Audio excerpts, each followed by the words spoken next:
Alright, sige po, Mayor, anong reaction niyo po na meron po kayong maliit na illegal na scam activity sa bayan po ninyo? I was informed by my chief of police na meron silang operation. They are verifying report regarding existence of Pogo. So I left it to my chief of police as well as joint cooperation from CID to work on this, and I told my chief of police to follow it up thoroughly. Kasi way back ago, nakatanggap ka rin ako ng mga information dati na there might be a guerrilla type of operation ng Pogo. And considering na sila, marami kaming resort places dito, maaaring hindi sila pumasok. And the information I got from my chief of police na for 2 weeks they have been monitoring this place. Mayor, anong challenge? Kasi kung kinukuha naman po sila ng permit po sa inyo. No, since this is guerrilla type, wala po itong business permit or any permit na binibigay ng local government. But the resort has a permit po. Yes, absolutely. This resort will be established kahit malaki nang hindi siya tumaan sa locational clearance and other permit being issued by the local government. So, ang challenge po sa inyo, Mayor, dahil nga po may permit naman itong resort, katama sila dito. Paano natin? Legal matters niyan, titingnan natin yan kung ano magiging involvement ng owner ng resort. Kung they know na itong mga nagre-rent ng kanilang lugar, and meron silang knowledge that this is a guerrilla type of operation. Okay po, salamat po, Thank Mayor. you, Mayor.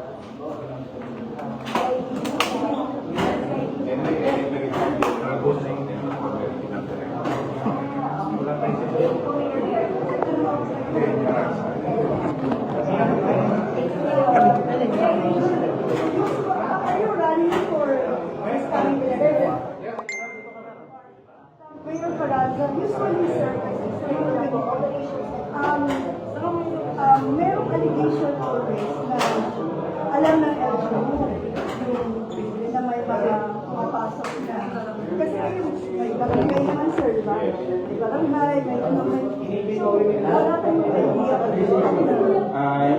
Upon learning na meron itong instructed by chief of police, 20%. Please charged. I believe na isolated case to.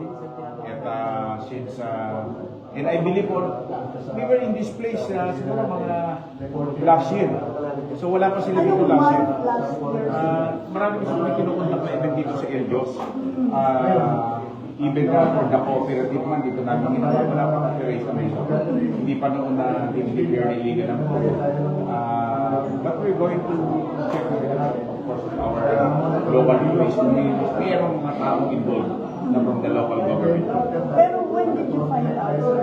I was informed by my chief of police last week na meron na raw silang ongoing operations, very intelligence operation on the reported existence of Pogo in sila hindi na niya. I did not ask for them to reveal the place anymore because we would like na mag-remain sekreto. Yeah, this is the first time na nakahuli po dito ng Pogo sa bayan ng Salangco. Meron po. Well, before, meron naman pinoperate ni Hepe, but it turned out negative somewhere in the boundary of Silang and Santa Rosa. That information came from higher office. So, ako, I'm a retired police general.